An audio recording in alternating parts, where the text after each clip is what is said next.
Assalamualaikum warahmatullahi wabarakatuh. Warreen sigmoo sha'uu jalatti argamtan hundi keessanuu fayyaa keessanii nagaadha. Jirtuu hin jajjabaattu ilmaan Oromoo addunyaa irratti argamtan hundi keessanuu barumsa ajaa'iba wayiin isinii qabadhee dhufee jechuudhaani. Barumsichis maayinni waa'ee yuutuubiiti jechuudhaani. Yeroo ammaa fayyadamtoonni yuutuubii ijoollee baay'eetu maashaallah moonii taatanii jirtuuni. Kanaaf jennaan immoo akkaataa isin beeksisa irratti galfattanuu viidiyoo daqiiqaa 8 olii gidduu isaatti galfattan isin barsiisaa. Nafaana asumaan na ordofaan isiniin jedhaani.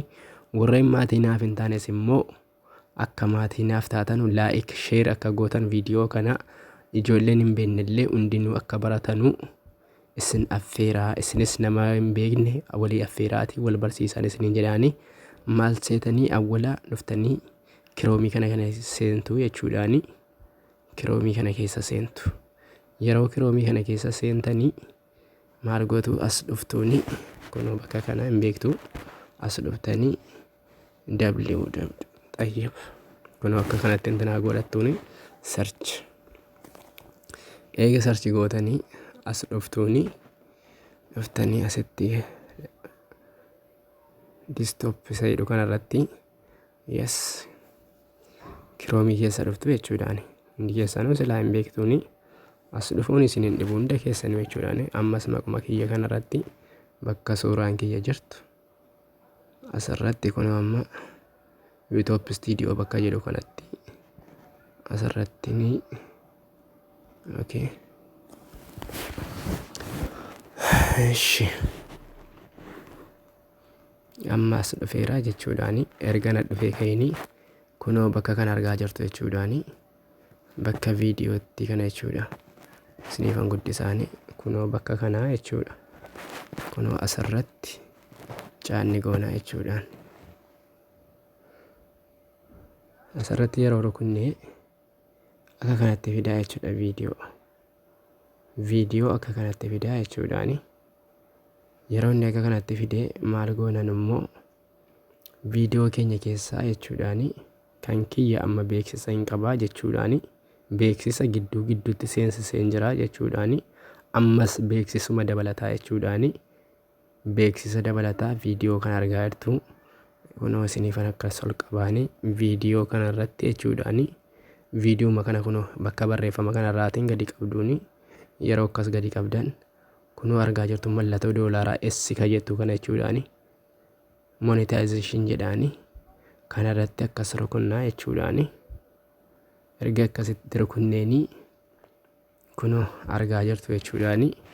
Asiin silaa yoo ofirra ture oon irratti deebistu jechuudhaani. Oon irratti deebistu jechuudha. Erga oon irratti deebistanii kan koo kuni awwala tarramamaa miti jechuudhaan waan viidiyoo hunda keessatti galu jennaani. Hunda kanarratti hin arramtu kanarrattis saanduqa kana fayyaa isaatti jechuudhaani. Erga itti arramtanii kaatanii manaajer bakka jedhu kana jechuudhaani. Manaajer bakka jedhu kana kunoo ol isinii butaanii kana argaa jirtuuni. Manaajer bakka jedhu kanarratti asitti akkas rukuttu jechuudhaani. Yeroo akkas rukuttanii kunoo akka kanatti isinii fidaa jechuudhaani. Akkasitti isinii fida. Argaa jirtu miti isinitti mul'ataan. Maal gootu as dhuftu jechuudhaan. Aad bakka jettu kana jechuudha. Wannattiin kun immoo shishifaattee dhuftan ofii kiyyaa waan guddisee akka isinitti mul'atuuf isinitti agarsiisaa jiruufi jechuudhaani.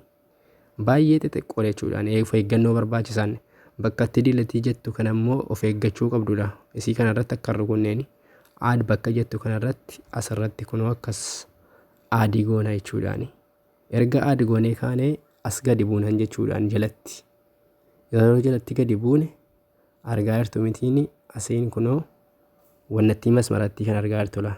Masmaratti ulee gadi deemtu kana isii as harkifnaan jechuudha. Asirraa kaafneeni akkana kunoo asirra dhaabne mitiini. Erga asirra dhaabne kaanee ol dhufneenii kunoo bakka haal jettu aad jennaani argitanii dhufee gidduu seeneerraa jechuudhaani. Ammas maal goonaani wannattii kana akkas as harkisnaani. As harkisne mitiini ammas ol dhufneenii aad goonaani. Ammas gadi buuna. Aadii kana hin irraanfatinaa, kan harkisuu hin irraanfatinaa jechuudhaani. Akkasas harkisna jechuudhaani. Ammas ammas maal goonaani ol deebineeni aad goonaani argaa jirtu jechuudhaani. Ammas gadi buuna jechuudha. Kunoo akka kanatti jechuudhaani aad amma jechuudha. Akka kanatti galchannaa jechuudha. Hanga dhumaatti galchachuu dandeessu jechuudha isin. Hanga dhumaatti jechuudha. Yeroo akkas gootanii maal gootu? Kunoo maaltu isinii dhufaani? Connect kan jedhu kan argaa jirtu jechuudhaani. Connect kan jedhu kan argaa jirtuuni. Connectii kanatti akkas rukunnaani. Erga connectii rukunnee kaanee maaltu dhufa? Gubbaarra keessoo kanarratti jechuudhaani. Kunoo isinitti mul'ata. Gubbaa irra keessoo kanatti jechuudha. Seef argitanii amma seefii ta'eeraa jechuudha. Kanaaf hundi keessanuu akka irraa fayyadamtanu inshaallah abdiin qabaanii. Warreen immoo inshaallah akkaataa waa hundaayyuu jechuudhaani kan isiniif galuu dide as jalatti koomentiidhaan naa barreessitanii yaada isin dhibe inshaallah keessoodhaan isiniin haasa'uu hin danda'anii. Kanaaf guddaa naaf galatoomaa isiniin jedha hundumaa keessaniinuu.